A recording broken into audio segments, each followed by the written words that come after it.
David Seymour. Mr Speaker, I rise on behalf of the ACT Party in opposition to this bill.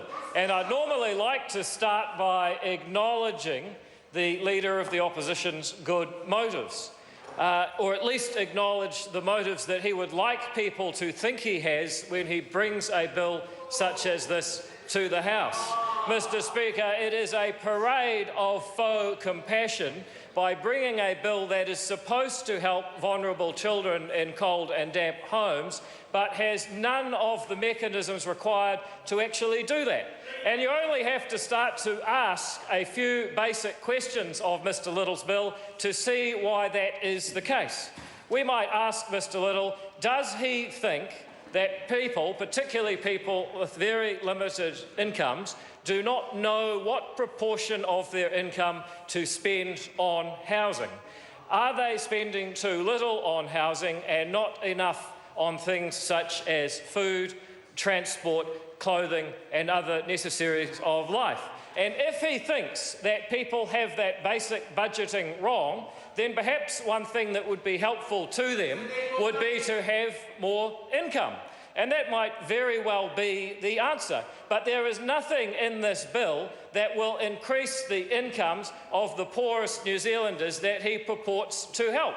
So then, Mr Speaker, you might say it would be helpful to them if the cost of warm, dry housing became more affordable. But of course there is nothing in this bill, Mr Speaker, that will make warm, dry housing more affordable.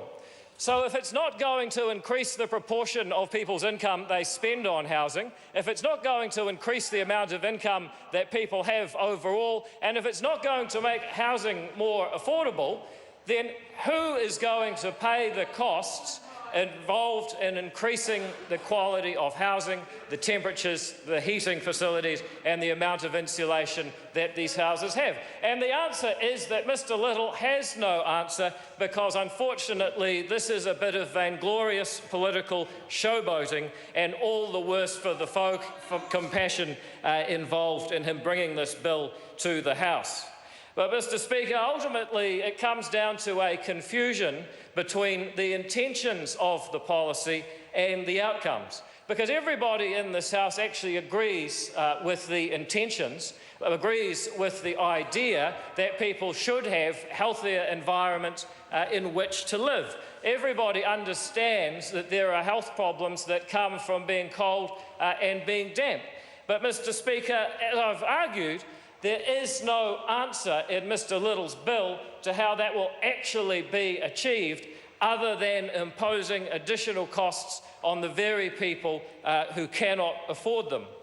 The real problem, Mr Speaker, is that there is no problem definition in Mr Little's bill. He cannot explain why it is that people are not already purchasing the best housing that they can possibly afford, that landlords are not already providing the best housing that they are able to do so given the costs that they face, and there is no explanation of why people who rent houses have their spending priorities wrong.